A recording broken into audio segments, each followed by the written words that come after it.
Hello everyone, I am CA Vibhuti Narang. Welcome to our channel Voxcov Academy. In today's video, we'll be discussing about a special topic on TDS, which is TDS Challan cum returns.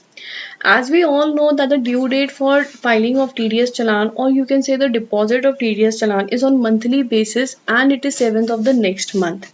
As compared to returns are filed actually on quarterly basis. That is 4 quarters in a year and quarterly returns are being filed. Now what happens is there are three special sections in TDS that covers three different types of challan, or you can say the form, which are combining both the effects. Like for the same form number, it will be treated as a challan also, as well as it will be treated as a return also. So what are these three sections all about? The first section is, or the first form which we will discuss is Form 26QB, which is TDS on payment of transfer of immovable property. The section relevant for in this case is Section 194IA. The second form is Form 26QC, which is TDS on rent on property, which section is 194IB, and the other is Form 26QD, which is TDS on payment to rent resident contractors and professionals. The section is 194M. Now I have a separate video on challan. I have a separate video on TDS return. Both the links I'll give in the description. Also I have a separate video on TDS sections and rates. That link also I'll give you in the description box. Now what we will do is we'll be learning how to file this form practically, and before proceeding to this form filing, we'll know what these sections are all about. First section is Section 194IA, which is payment on transfer of certain immovable property other than agriculture. So other than agricultural land, if there is a transfer of any immovable property, the deductee is resident, which is the transferor, and deductor is any purchaser or buyer of the property. The threshold limit is 50 lakh rupees. So if the property value is more than 50 lakh, then this section comes into picture. Rate of TDS is 1%, and rate of TDS if PAN not provided by the deductee, then it will be 20%.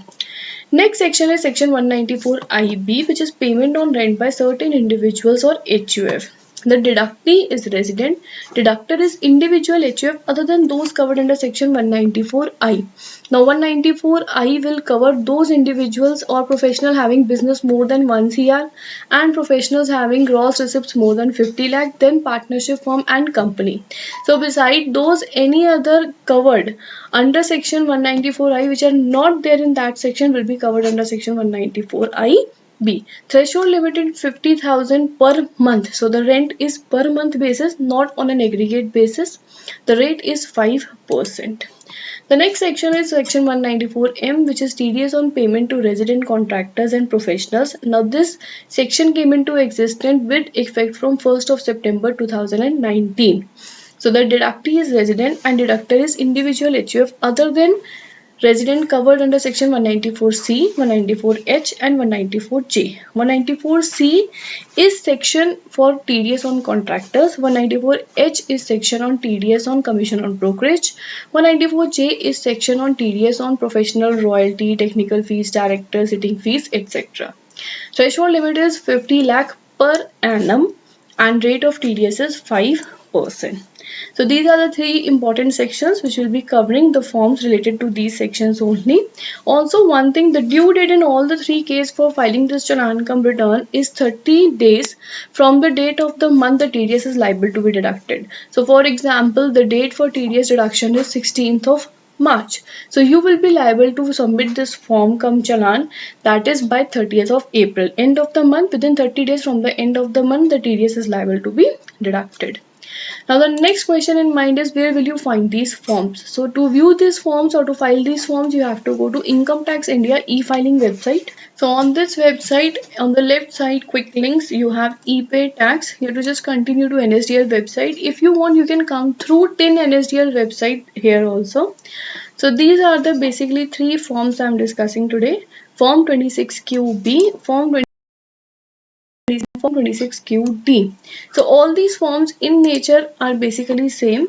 So I'll discuss about each and every topic right now. But if you see this form, there are 4 tabs which are important. One is the taxpayer information, one is the address, One is the property details and the payment info. So depending upon the section and nature, these details will keep on changing, but the basic format remains the same.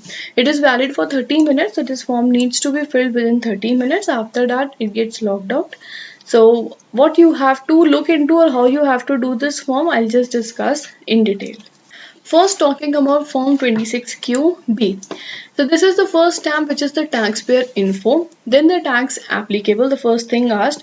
If the deductee is other than company, then 0021. If it is a company deductee or a corporate tax applicable, 0020.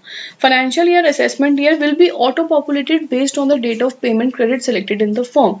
So in the third details, property details, or whatever the relevant information tab is available, there you have to fill the property date, or means the amount of payment, the date of payment and credit. Depending upon that, the financial year and assessment year will be selected.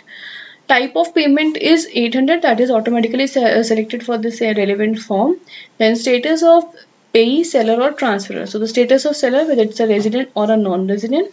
Then PAN number of the buyer. So PAN number of the buyer, the category of PAN will be auto-populated depending upon the PAN entered for the buyer. Then you have to again confirm the PAN. So whatever you have entered over here, the PAN number of the buyer, you have to again re-enter here to confirm the PAN number. Similarly for the seller, the payee, you have to enter the PAN number of the seller. The status or category will be auto-populated depending upon the PAN fourth digit, and then you have to again re-enter the PAN number of the seller. Now talking about the second tab, which is address, you have to give complete address of the transferee as well as the transferor. So for the buyer as well as seller, you have to enter the address where they are currently located. Then you have to click on next. One thing important, whether more than one buyer or whether more than one seller. So if the answer to this is yes, you have to select it as yes. If the answer to this is no, you have to select it as no. Clicking on next, the third details is the property details. So you have to select the type of property. There are two options. One, there is land or land apparent there too. The second is building or shop apartments.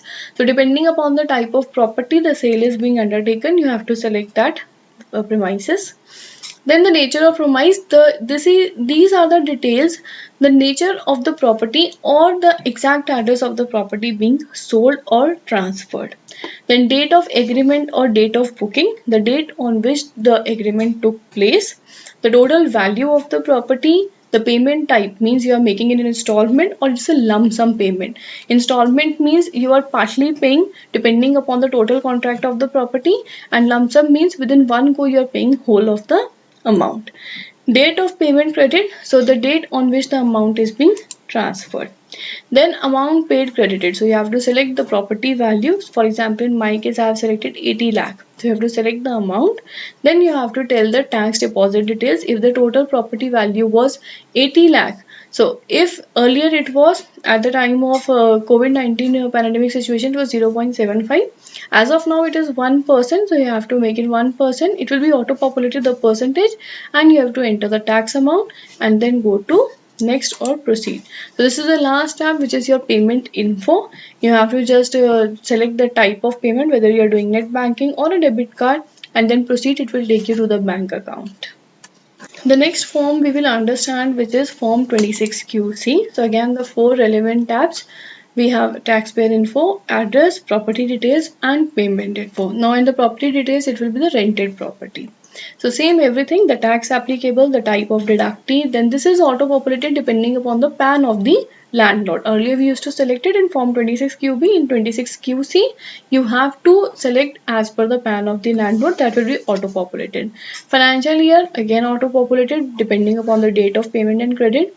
Type of payment, now they've automatically said it is TDS on rent. From here your form starts. The status of the landlord. So now this section is for TDS on rent other than 194I. So in this case, the landlord as well as the tenant. So whether it's a resident or a non-resident, PAN details. So if PAN is available, PAN is not available, both the cases. If it is available, you have to enter the PAN number. Then you have to confirm the PAN number of the tenant first, then for the landlord. Click on next, address of the lessee or the tenant, then address of the landlord. Talking about the property details, what is the type of rented property? Where is the rented property which the agreement has taken place? The period of tenancy of the property, total value of rent payable, how many months the agreement was into existence, value of the rent paid in the last month, the date of payment, the date on which the payment was done for this, last month payment was done for this agreement, date of deduction, the date on which the TDS has been deducted. Then the amount paid credited means the total rent on which you are deducting TDS. The applicable rate is 5%. Earlier 25% deduction was allowed. Now as of now it will be 5% and you have to select the amount of TDS. No interest fees is applicable. It will be 00 in every form. If it is applicable, you have to enter that amount. And next, then the last is the same payment info. Last form, which is form 26QD. So talking about the taxpayer info, then we have address, then we have the contract details. So this is not a property, this is a contract between the two persons. So the contract details will be entered in the third tab, and the last one is the final payment info. So you have to select the type of deductee, whether company or non-company. Financial year is again auto-populated. The type of payment, now they have said TDS on payment to resident contractors and professionals. Status of the pay or deductee, so deductee is resident or non-resident, then you have to tell the PAN number of both the parties. Click on next, then address of both the parties, deductee as well as the deductor. Contract details, so you have to tell the nature of contract, what type of contract it is professional, technical, contract, brokerage, commission, whatever the case is.